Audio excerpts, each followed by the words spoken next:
Time to head over to the Harbor Branch Oceanographic Institute and talk with Steve Burton, Director of Stranding and Assessment. Hello, Steve.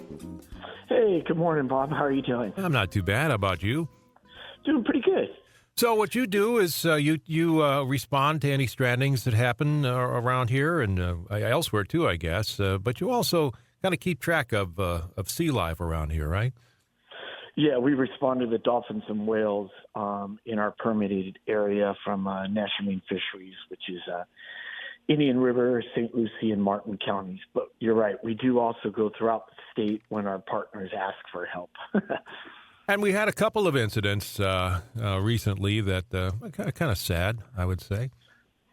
Yeah, I've been on your show before and we've talked about the rescues, but we always have to talk about the other part of life. And unfortunately, dolphins and whales do expire at some time. And we did have this quarter, we did have a couple of dolphins that stranded. We had two in the beach side, so the oceanic side of our response area. And then, unfortunately, we had it looks to be like a stillborn calf in Indian River County being that expired, but its mom was pushing it around the river, basically mourning. Yeah, that's something that you wouldn't think would occur, but it just shows you, I guess, how much like we are. They are.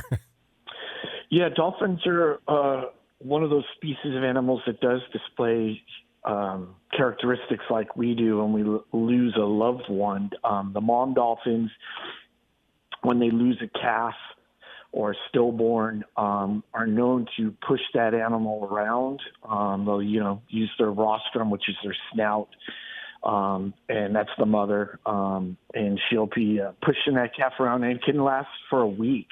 Basically, she'll be whistling it, trying to encourage it to, so to speak, wake up. But obviously, if it's dead, it's not waking up. And then at some point, the mom will give up and carry on with its life. But that's, other animals that known to do that are elephants do that, and also chimpanzees do that as well with their young. So very interesting. So you said there was another one as well, a stranding? Yeah, we had two strandings down in St. Lucie County on the beach side. We had high surf and wind. We weren't able to recover the first carcass. And then a few days later, a carcass washed up south of St. Lucie power plant, and it was all predated. It was basically just the vertebrae and the skull. So we don't know when that animal expired, but nature took its course, and the sharks and all the little animals out there ate that animal, basically.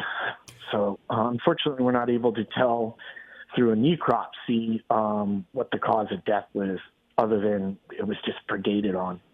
Yeah, one thing about the ocean, somebody's always eating somebody, aren't they? Yeah, exactly. And that's the normal thing when nobody sees these animals or carcasses that are dead or washing up there. They just go back into the ecosystem some way, somehow. Yeah, and the other thing you do is you do assessments, and so you kind of keep track of certain dolphins, and you photograph a lot of these dolphins and kind of keep track of where they're going and if they're still around the next time you take a picture. Exactly. So we have a permit from National Marine Fisheries not only to do the strandings, but also to do the photo ID by boat in the river, and you need a permit for fisheries to do this work. We photograph the dolphin's fins, and this is how we tell them apart. We can build up a database and find out where their home range is, and they do travel up and down the river. And some animals are found in certain areas and some are not in other parts of the river. And so in this case, that mom that had the stillborn, the public called it into us, and we did not have that mom in our catalog. So that was really good to add that fin to our catalog. This happened on Valentine's Day, so we named the mom Valentine. She doesn't know her name, but that's what we named her. And this stranding group above us, Hubs, they do photo ID above our Sebastian Inlet North. We shared that photo with them, and she was in their catalog. So she was more of a northern Indian River Lagoon dolphin. than spending our time north of us. So we do collaborate with our partners so that if we only see an animal a couple times, we want to see if this is their southern area, and we just got a quick glimpse of them, or do they spend their time more north of us? So we do share that data. And that's why it's important for somebody, if they see something like that, to contact Fish and Wildlife or contact you guys so you can do the research on it.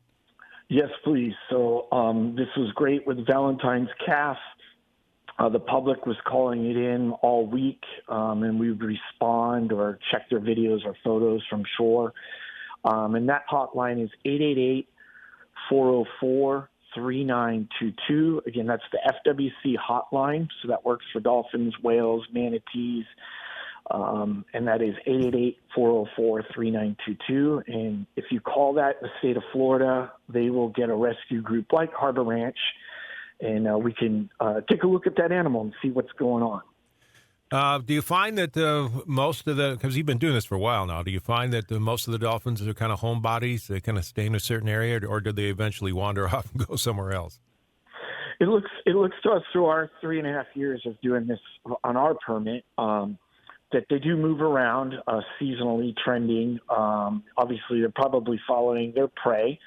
Summertime, they're moving a little north out of their normal home range in the river, and then in the wintertime, they're moving south. So, they can travel quite a bit, but we do see our regulars in our catalog quite a bit. So they do have their range.